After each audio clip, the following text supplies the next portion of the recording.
Muy buenas tardes, señores y señoras. Un honor contar con su presencia en la apertura de la Expoferia del Libro.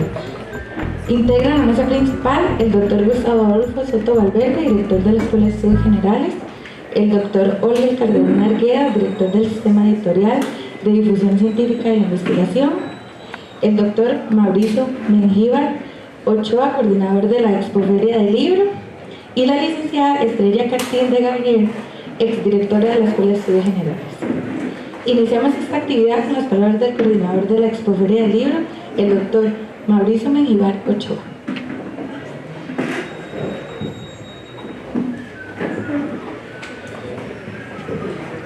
Estimada y estimados miembros de la mesa, doctor Gustavo Adolfo Soto Valverde, director de la Escuela de Estudios Generales, doctor Olger Calderón Argueda, director del Sistema Editorial y de Difusión de Investigación, licenciada Estrella Cartín de Gabriel, exdirectora de la Escuela de Estudios Generales. El año pasado, el día 13 de diciembre, la editorial de la UCR, dirigida por don Olger, hizo entrega a los autores y autoras de aquellos libros nuevos o reimpresos publicados en el periodo comprendido entre el 16 de julio de 2014 y el 30 de septiembre de 2016. Esta hermosa celebración realizada en el Auditorio Abelardo Bonilla de esta unidad académica, sin duda fue una generosa forma de honrar a quienes entregan a la editorial de nuestra alma mater el arduo trabajo de investigación desarrollado durante largos periodos. Durante esa actividad, varias y varios colegas notamos que buena parte de los libros eran autoría de docentes de la Escuela de Estudios Generales, ya fuera docentes que estuvieran a tiempo parcial o completo, en activo o que hasta hace poco lo fueran. Bajo esta consideración, estos libros representaban alrededor del 10.9% de esa entrega, es decir, 11 publicaciones nuevas de un total de 101. Esto sin contar que un libro pertenecía a la colección de cuadernos de Historia de la Cultura, coordinado por esta escuela, y que era autoría de un docente de otra escuela.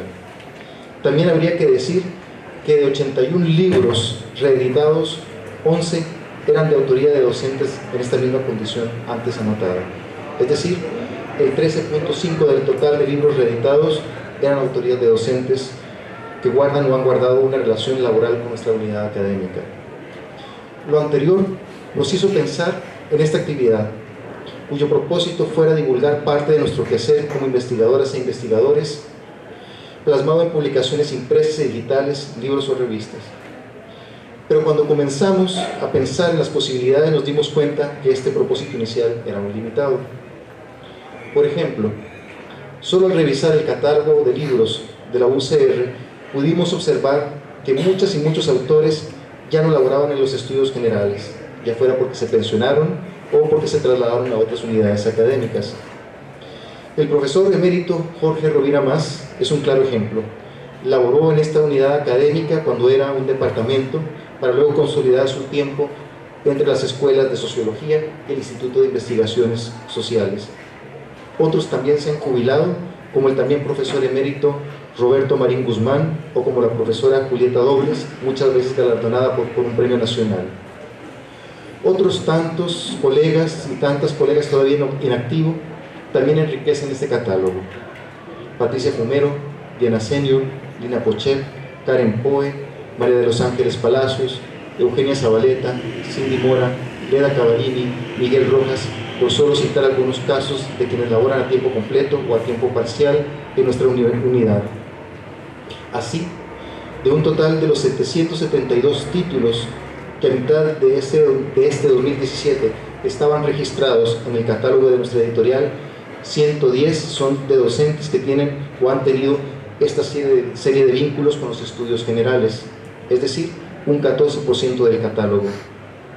Aquí quisiera señalar la existencia de dos series que apoyan la docencia en nuestro claustro: los opúsculos filosóficos y los cuadernos de historia de la cultura, que en conjunto suman 34 números publicados. Es claro que otra gran parte de la producción de estos y otros docentes vinculados a los estudios generales también ha sido publicada por otras editoriales de este país y de otros. Este es el caso de María Lourdes Cortés, Fernando Contreras, George García, Alexander Jiménez, Carolina Zanabria, Ana Lucía Fonseca, Luis Mora, Mónica Perea, Óscar Alvarado, Euclides Padilla, entre muchos otros y otras, para solo citar algunos casos. Resulta imposible para nosotros cuantificar estas publicaciones, así como aquellos trabajos recogidos en revistas de múltiples países.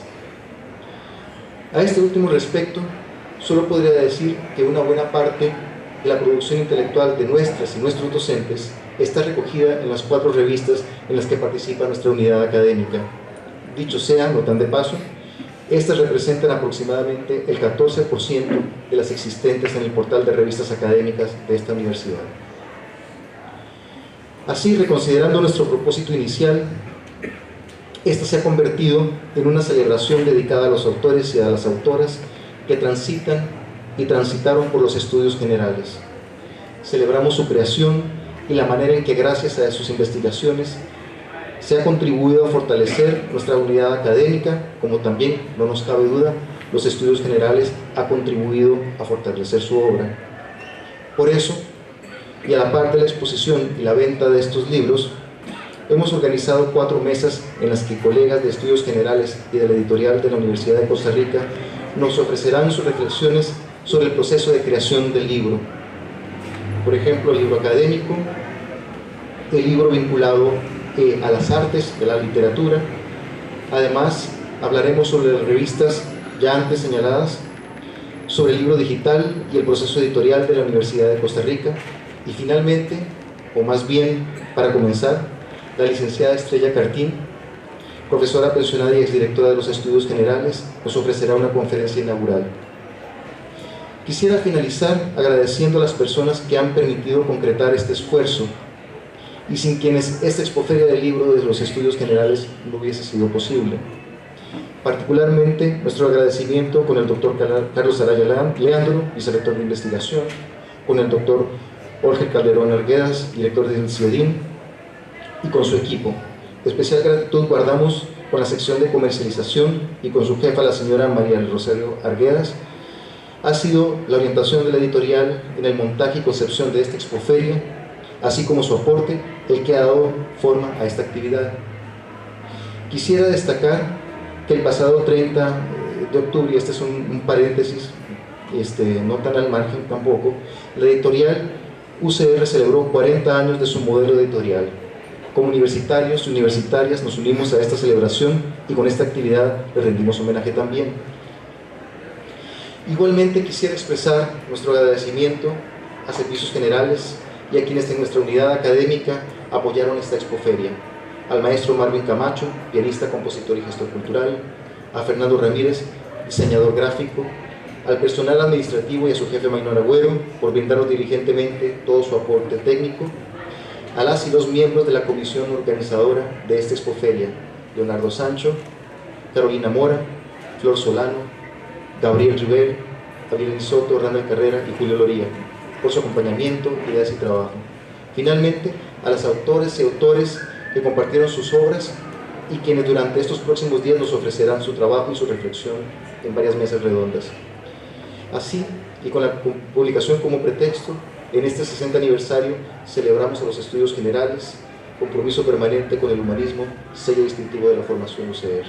Muchas gracias.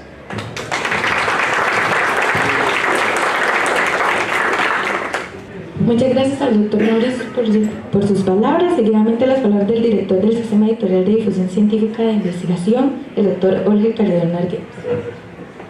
Buenas noches a todos y todas. Doctor Gustavo Adolfo Soto Valverde, director de la Escuela de Estudios Generales. Doctor Mauricio Mengíbar Ochoa, subdirector de la Escuela de Estudios Generales y coordinador de la Expoferia. Licenciada Estrella Cartín, autoridades universitarias, personal docente y estudiantes de la Escuela de Estudios Generales, amigos y amigas. El conocimiento humanista ha sido un factor transformador en las sociedades. Posiblemente el momento histórico donde el humanismo ejerció su mayor efecto fue el Renacimiento. En dicho momento, la humanidad y su intelectualidad se reencontraron, luego de varios siglos de oscurantismo medieval. Así se dio un florecimiento como nunca había tenido lugar en las ciencias, las letras, el arte y la cultura. Y desde entonces nombres como Miguel Ángel, Leonardo, Rafael forman parte de nuestra cotidianidad. El humanismo ha sido el sensor, por así decirlo, sobre el que se han cimentado los más significativos procesos de cambio en el devenir de la humanidad, incluyendo procesos bélicos y de paz, revoluciones sociales y culturales, promoción de ideologías y doctrinas que han cambiado la percepción del entorno, su cosmología, los valores y la cultura. La propagación del conocimiento humanista ha ocurrido por diferentes mecanismos que incluyen la oralidad, el arte, las expresiones culturales y los productos editoriales. En el momento actual tendríamos que incluir además los medios de comunicación masiva, los sistemas multimediales, entre otros.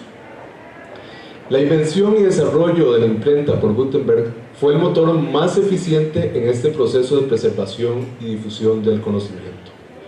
En ese sentido, la actividad editorial y el humanismo se han dado la mano. Bajo mi perspectiva de director de la editorial de la Universidad de Costa Rica, editorial UCR, este vínculo entre el libro y las humanidades es motivo de profunda emoción, y no es para menos cuando bajo el título de editorial UCR, la Escuela de Estudios Generales, a través de su cuerpo docente, han generado la publicación de más de 109 títulos, incluyendo importantes colecciones como cuadernos de historia de la cultura y problemas ecológicos. Esta producción editorial no se ha producido de forma casual y se ha generado como un proceso evolutivo y natural en nuestra institución. Esto me lleva a la necesidad de comentar brevemente algunos aspectos de lo que ha acaecido durante los primeros años de la Universidad de Costa Rica. La primera década de la universidad, de 1940 a 1950, fue una década donde se consolidaron procesos muy importantes en cuanto a lo que iba a ser nuestra alma mater en el futuro. En esta década se dieron los mecanismos de integración de las facultades que procedían de la antigua Universidad de Santo Tomás, a saber, Derecho y Notariado, Farmacia, Bellas Artes, Agricultura y Pedagogía. En esta misma década hizo su aparición el teatro universitario. Se establecieron las bases que darían origen a la radio universitaria, iniciando un importantísimo proceso de extensión cultural. En esta misma década, y concretamente en el año 1946, Rodrigo Facio planteó el proyecto de creación de la Asociación Editorial Universitaria, que constituyó el primer modelo editorial con que contó la institución. Esta asociación estuvo conformada por profesores, funcionarios superiores, egresados, alumnos y personas externas que mostraran interés de ser incluidas en la misma. Cada uno de los socios suministraba una suma de dinero que no sobrepasaba los 36 colones mensuales, con la cual se financiaba el tiraje de los libros, los cuales eran distribuidos entre los asociados, la biblioteca institucional y los autores. Dicha asociación también contaba con un consejo directivo dependiente de la rectoría, que era el órgano que conocía las propuestas editoriales. El primer consejo estuvo integrado por insignes universitarios: Gonzalo González, Renan Méndez, Abelardo Bonilla, Marco Fidel Tristán y el propio Rodrigo Facio como secretario. La Asociación Editorial Universitaria sentó las bases de lo que sería el modelo editorial actual, que implica el establecimiento de una comisión editorial con políticas editoriales, un director y la asignación de un presupuesto. Este proceso se consolidó en 1977, hace precisamente 40 años. En esta misma década es cuando se empieza a gestar el nacimiento de los estudios generales como elementos curriculares fundamentales en las carreras que impartía la universidad. Para 1947, Abelardo Bonilla apuntaba lo siguiente, abro comillas: una universidad es una institución académica, es decir, de cultura general humanista. En otras palabras, prepara la incorporación del individuo en un pasado de cultura y comprensión general del medio y la época en que vive. El pensamiento de Bonilla inició una línea de trabajo que alcanzó un momento trascendental en 1950, cuando Carlos Monge Alfaro, decano de la Facultad de Filosofía y Letras y coordinador de la comisión que valoró la inclusión de los estudios generales en los planes de estudios de las carreras impartidas, presentó su informe al Consejo Universitario. Después de la inclusión curricular, el proceso terminó de consolidarse en 1957 con el edificio de Ciencias y Letras, nuestro hermoso edificio de estudios generales. Edificio que formó parte de la iconografía costarricense durante mucho tiempo, ya que este se encontraba retratado en el billete de 10 colones que estuvo circulando durante las décadas de 1970 y 1980. Desde una perspectiva personal, los estudios generales marcaron mi vida, y a pesar de que mi quehacer profesional ha sido dedicado a la docencia y la investigación en el campo de la microbiología y la parasitología, siempre me he considerado un humanista. Mis pasos por los estudios generales permitieron el acceso a muchas y maravillosas ventanas del conocimiento. En este periodo me reencontré con la literatura clásica y contemporánea, con la filosofía, el arte, la crítica social y con los nuevos cánones en lo que respecta a semiótica y medios de comunicación. Y aunque esto pasaba en las aulas, por fuera se daban momentos inolvidables de socialización en un soleado pretil, donde los pelos largos, Pink Floyd, Café con Leche y Cotico, Fernando Coto, con su carapacho, eran parte de la cotidianidad. Muchos de ustedes se acuerdan de esto, ellos posiblemente no, entonces van a tener que preguntar, o sea, ¿qué era todo esto, verdad? ¿Y qué decir del cine al mediodía en el auditorio Abelardo Bonilla, donde obras maestras de Kubrick, Wise, Wyler, entre otras maravillas de la producción cinematográfica latinoamericana quedaron prendadas en mi fuero más interno? Eso fue algo maravilloso. Deseo felicitar a la Escuela de Estudios Generales por sus 60 años y, sin lugar a duda, el camino trazado por los primeros académicos que forjaron el destino de la Universidad de Costa Rica en términos de promoción del humanismo ha sido el correcto. Muchas gracias.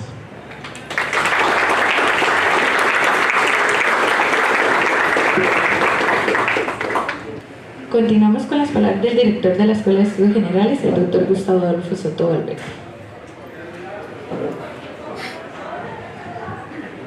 Hola a todos y todas. Voy a brincarme un poquito el saludo protocolario para hacer honor a unas palabras que acabamos de insertar en el suplemento que va a salir la semana entrante en el periódico Universidad, un suplemento dedicado a los 60 años de los estudios generales. En una de las páginas se van a encontrar unos grandes titulares que dicen: los estudios generales son el corazón de la universidad, y el corazón de los estudios generales son los estudiantes. Por esa razón, mi primer saludo para los estudiantes. Gracias, chicos y chicas, por estar con nosotros en esta noche. Gracias a los señores profesores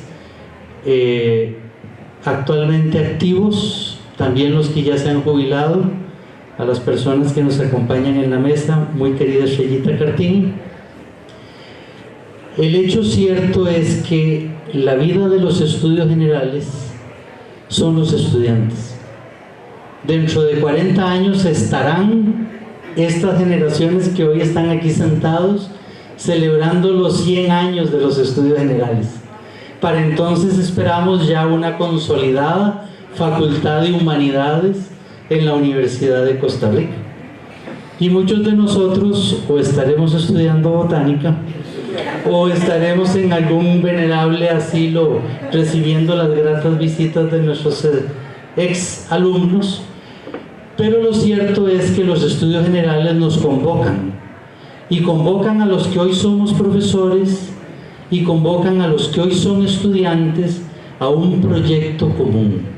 Y ese proyecto común es el proyecto de una vida ordenada en función de la grandeza y la dignidad del ser humano entendido como persona.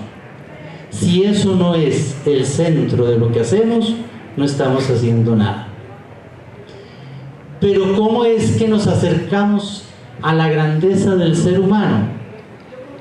Estudio, reflexión, producción, libros, la palabra mágica.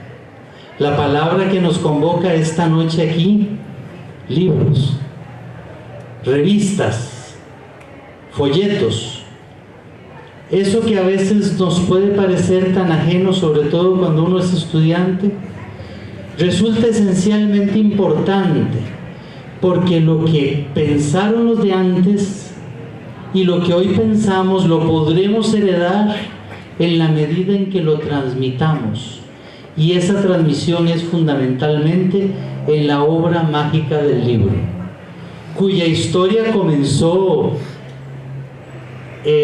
casi aleatoriamente, con esfuerzos casi de caricatura y de cuentos de hadas, de lo que posiblemente nos hablará ahora doña Estrellita, hasta llegar a apreciarlos a tal punto que cada libro se encadenaba en las paredes y en los muros de las bibliotecas de las universidades, porque ahí del que se robara un libro porque no había más que ese libro, hasta llegar hoy a la multiplicación de las ediciones, al libro cibernético y quién sabe cuántas otras cosas más que vamos a ver. Pero toda esta convocatoria en torno del libro, digo, es precisamente en función de que lo que estamos haciendo hoy tiene sentido para el mañana. Los profesores que aquí nos acompañan esta noche han estudiado, han escrito, han investigado, han publicado, pero no es para ellos. No lo hacemos para cada uno de nosotros, para contemplarnos el nombre impreso en un libro y decir: ¡qué bárbaro, qué bruto, cómo soy yo, qué inteligente! Escribimos para los demás, escribimos para transmitir el conocimiento, pero en las humanidades, más que el conocimiento, es para transmitir vida, una vida que nos haga crecer como personas, que nos haga madurar, que nos enriquezca. Y eso que los profesores de hoy en estudios generales y los que ya se han jubilado han dejado plasmado, aquí tenemos una muestra. Por eso es tan importante esta actividad para clausurar esta celebración de los 60 años de los estudios generales. Esa muestra está aquí. Es una herencia que nos están legando. Es la mejor herencia que podemos recibir.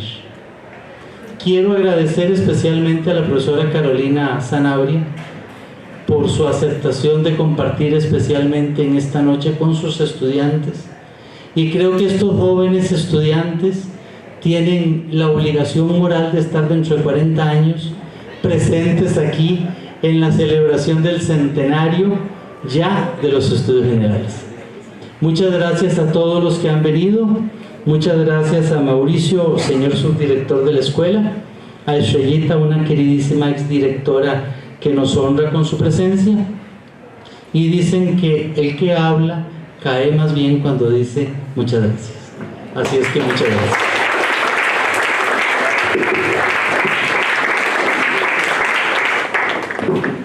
Enseguida vamos a dar inicio a la charla inaugural de la Expoferia del Libro de la Escuela de Estudios Generales, llamada El Libro, a cargo de la licenciada Estrella Cartín, quien es licenciada en Filología, Lingüística y Literatura por la Universidad de Costa Rica.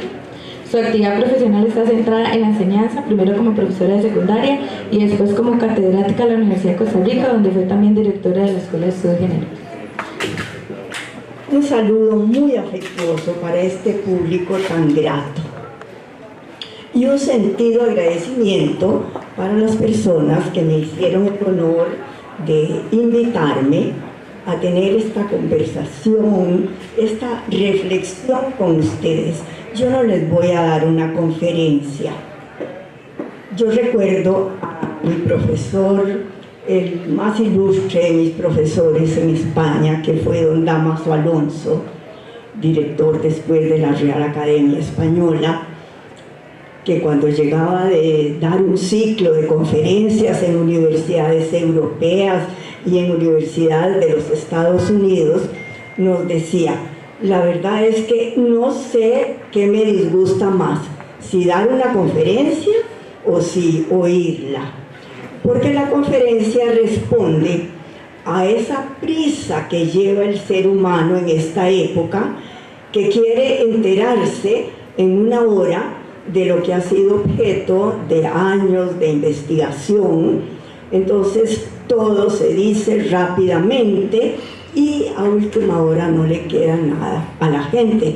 Y decía don Damaso, tal vez alguna señora se acordará de un vestido muy elegante que llevaba otra, y tal vez un señor recordará las lindas piernas de una señorita.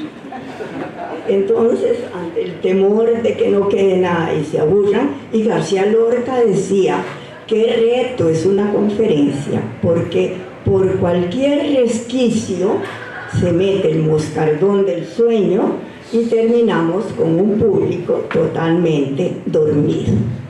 Entonces, por eso ni les digo que es una conferencia, una conversación, unas reflexiones que pueden venir a propósito en esta celebración. Algunos sabrán, tal vez otros no, que este recinto de estudios generales fue mi segunda casa durante 21 años. Tuve el honor inclusive de ser primero subdirectora y después directora de la escuela. Y aquí tuve la oportunidad de tener la experiencia de ejercer una de los más nobles quehaceres que puede ejercer el ser humano, que es enseñar. Gabriela Mistral, que era maestra de corazón, y yo le voy a hacer un paréntesis para decirle que en realidad yo le doy gracias a Dios de haber encontrado mi vocación, porque comencé a estudiar cirugía dental, que no era mi vocación. Pero mi mamá me contaba que desde pequeñita nunca jugué con los muñecos, ni jugaba de casita, ni de comidita, ni de hacerles vestidos, nada, que los sentaba todos en fila y me ponía a darles clase, cuando todavía no sabía ni leer ni escribir. Entonces ha sido realmente mi verdadera vocación y este es uno de los lugares donde tuve la oportunidad de ejercer la docencia. Gabriela Mistral dignificó la docencia y la llamó servicio divino. En uno de sus pensamientos pedagógicos dice, la enseñanza de los niños es tal vez la forma más alta de buscar a Dios, pero es también la más terrible en el sentido de tremenda responsabilidad. Señala también que el buen educador no solo explica, sino que modela. Se debe, dice, enseñar siempre, en el patio, en la calle, como en la sala de clases. Enseñar con la actitud, con el gesto y la palabra. Habrá de ser, pues, el profesor ejemplo, modelo e inspiración para el alumno. En cuanto a las técnicas pedagógicas, constantemente inventan una nueva forma de enseñar. Pero yo he creído siempre que la más efectiva consiste en lograr interesar al alumno, lograr inspirarlo, porque no se trata de verter el conocimiento. El profesor no es un informador, es un formador y le corresponde gran responsabilidad, porque en más de una ocasión un profesor es capaz de motivar a un estudiante y lograr inculcarle el amor por el conocimiento, por el saber, por la cultura, por el arte, por la poesía, por la música, pero motivándolo, inspirándolo, interesándolo. Y para eso tiene que sentir pasión, amor, entusiasmo por lo que hace y contagiárselo al estudiante. Yo me he pasado más de las 3/4 partes de mi vida, por no decir toda mi vida, dando clases. Y recuerdo haber visto, por ejemplo, en secundaria, a mis estudiantes a las muchachas del Colegio de Sion, que fue donde primero enseñé, embelesadas, interesadas, emocionadas, a leerles, por ejemplo, un poeta del Siglo de Oro. Y ellas oían verdaderamente conmovidas el dulce lamentar de dos pastores de Garcilaso, que ya ni figura en los programas de enseñanza. Y ellas se conmovían con Salicio y Memoroso. Y lo recuerdan. Yo me encuentro con estudiantes y me dicen: usted me inculcó el amor por el saber, el amor por la lectura. Otras me dicen: yo estudié filología porque me encantó cómo daba usted las clases y eso era lo que yo quería ser, profesora. Y en realidad un buen profesor es capaz hasta de transformar la vida de un estudiante.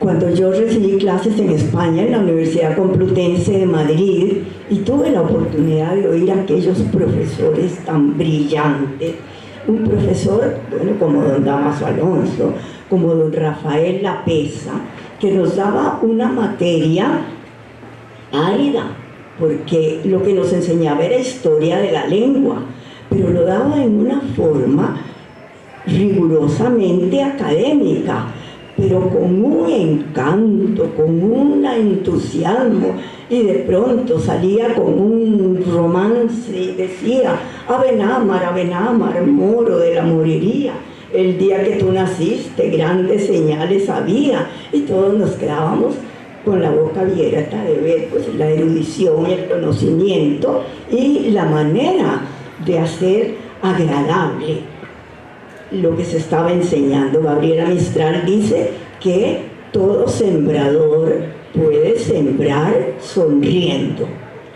No hay derecho tampoco de aburrir a un estudiante con algo pesado, de hablarles en términos que no sean capaces de entenderlo. Y creo que esa es la mejor técnica pedagógica. Y como les decía antes, es posible inclusive cambiarle la vida a una persona.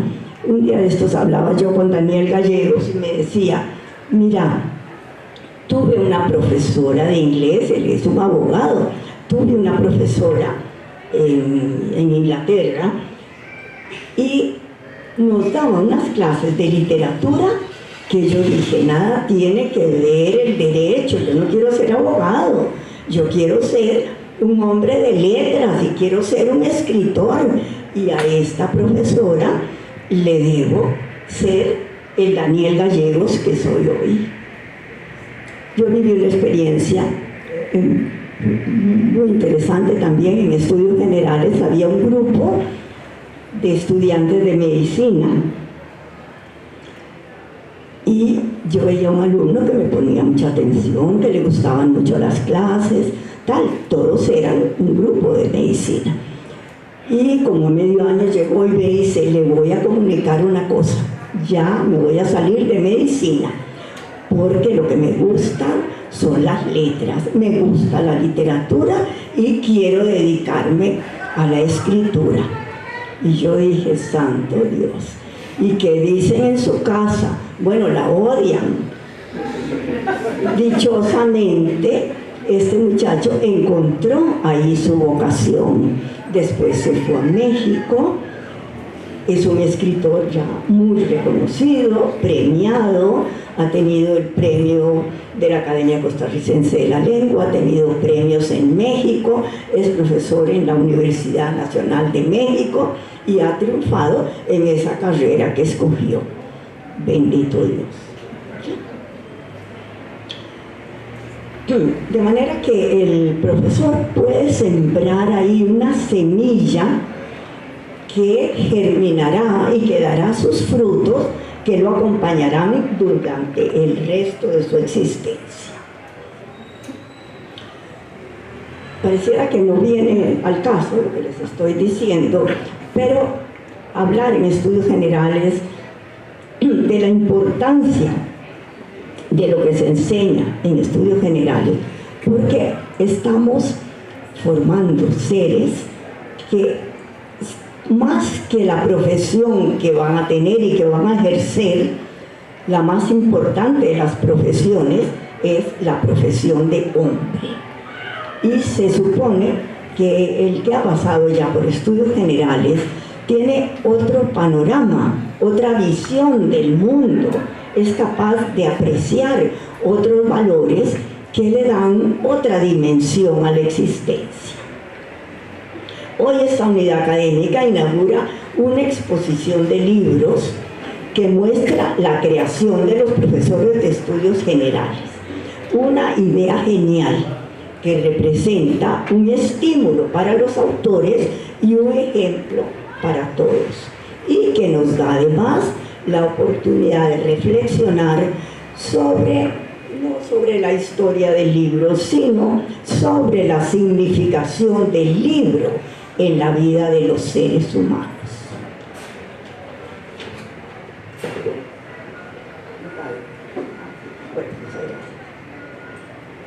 Cuando en el año 2001 el entonces director de la Real Academia, don Víctor García de la Concha, visitó nuestro país, en un cálido y emotivo discurso recordó a un grupo de niños que, cuando él había sido nombrado presidente de la Real Academia Española, habían desfilado llevando unas pancartas que decían: más libros, más libres.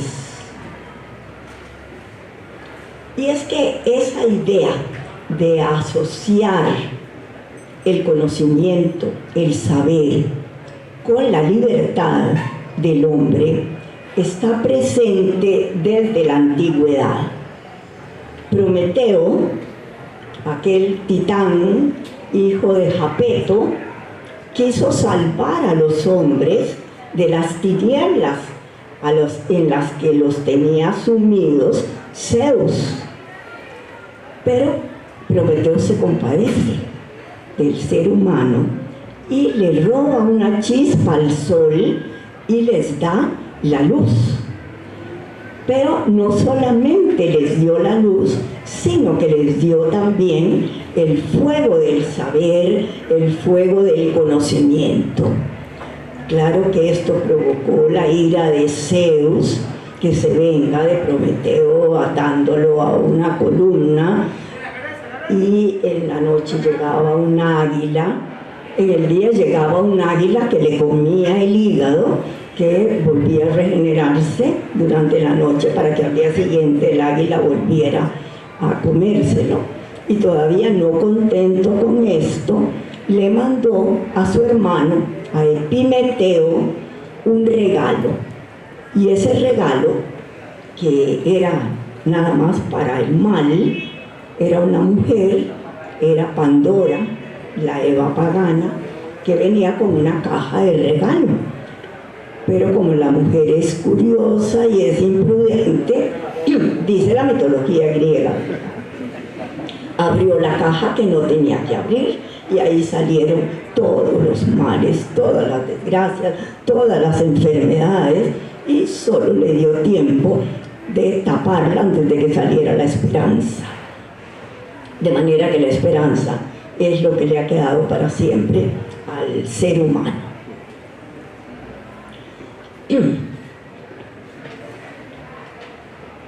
Entonces, esos niños que llevaron las pancartas y tal vez repararon solamente en el juego de palabras, libros, no tenían plena conciencia de las implicaciones y de la trascendencia del lema: más libros, más libres. Por otra parte, la significación del libro en la vida de los seres humanos es de muy diversa índole y cumple distintas funciones. Puede convertirse el libro en un elemento de evasión y sacarnos de esta realidad a veces ramplona y llevarnos a mundos desconocidos, a mundos de fantasía, pues que nos hacen y nos permiten evadir la realidad. Puede también, cumpliendo una función cognoscitiva, llevarnos a entender mejor toda esa complicación del ser humano y de este misterio tremendo que es la vida. Leyendo un libro tal vez se nos aclara algo que no habíamos podido desentrañar, o podemos identificarnos con los personajes del libro, con las situaciones, y decir, bueno, si esto es lo que me está pasando a mí, esto que está sintiendo este personaje es lo que estoy sintiendo yo, y que no lo puedo racionalizar, que solamente lo siento. El tema del libro como amigo del hombre está presente tanto en la tradición oriental como en la occidental. Hay un cuento de las 1001 noches que se titula El libro mágico.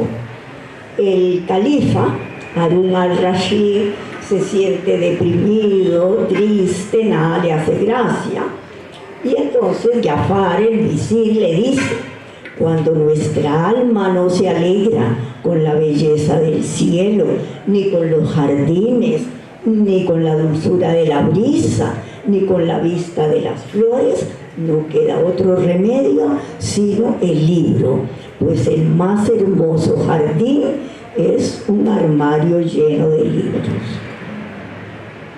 La repercusión y la influencia del libro pueden llegar a ser definitivos en la vida de los seres humanos y cambiar inclusive el rumbo de su existencia.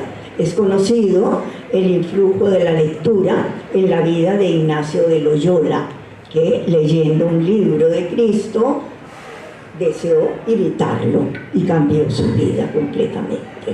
Y en la formación mística de Santa Teresa, Sor Juana Inés de la Cruz encontró en este mundo cambiante y temible una fortaleza en la que se hallaba a salvo: la biblioteca.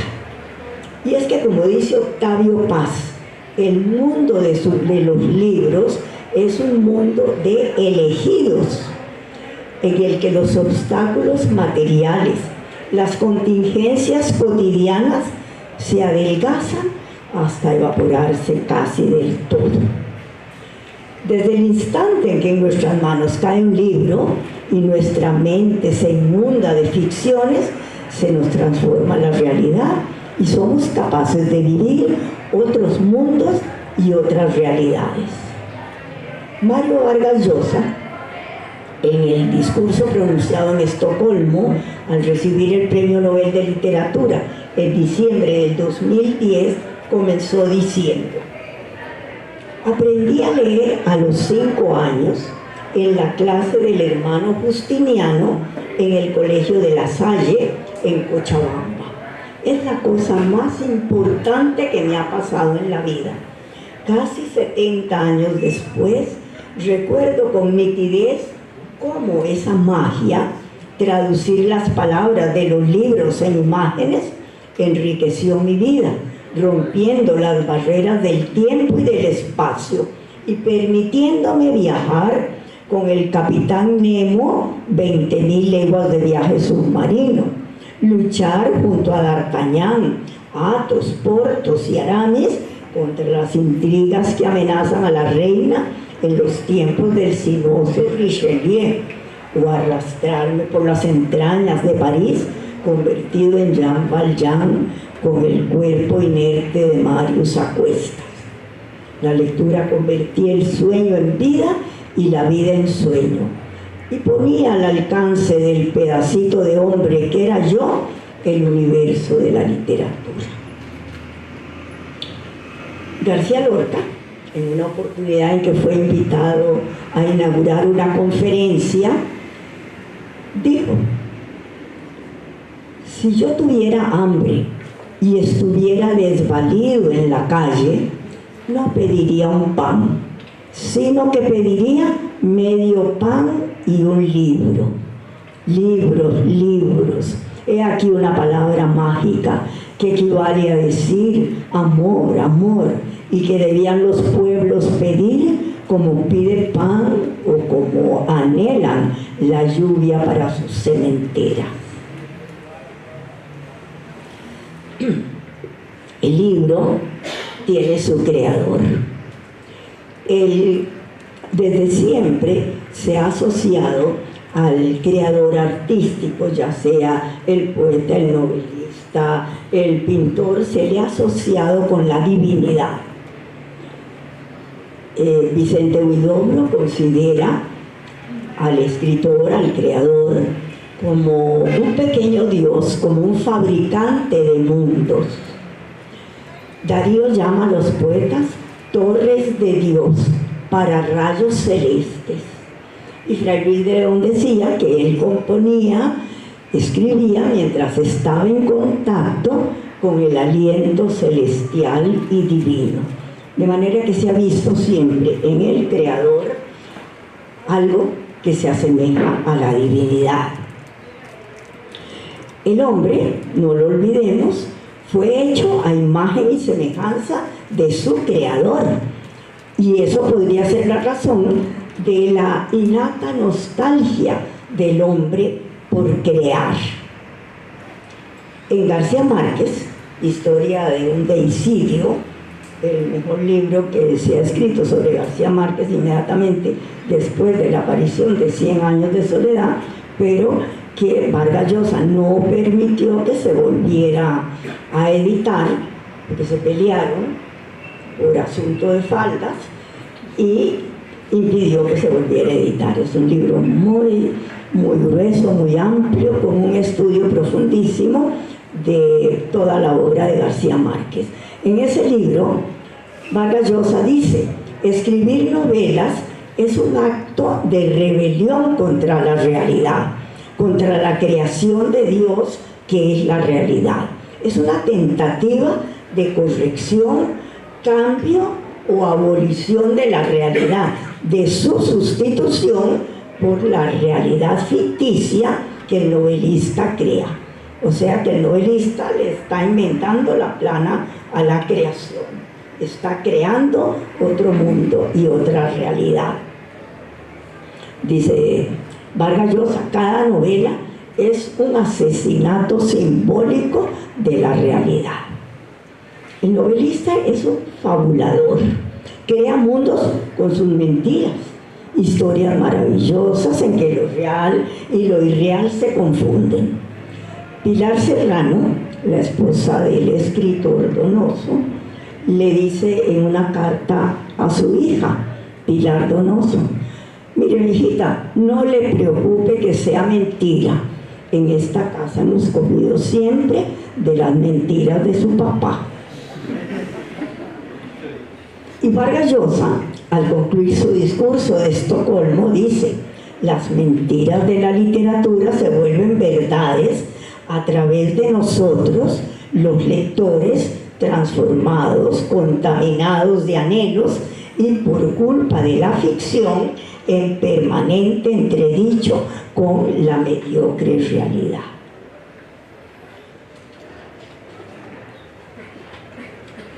Solo me resta agradecerles de nuevo esta invitación, felicitar vivamente a los autores y a quienes tuvieron la feliz idea de organizar la exposición. Y deseo que este acto represente un estímulo para seguir soñando, leyendo y escribiendo, que es, como dijo Vargas Llosa en el mencionado discurso, la más eficaz manera que hayamos encontrado de aliviar nuestra condición perecedera, de derrotar la carcoma del tiempo y de convertir en posible lo imposible. Muchas gracias.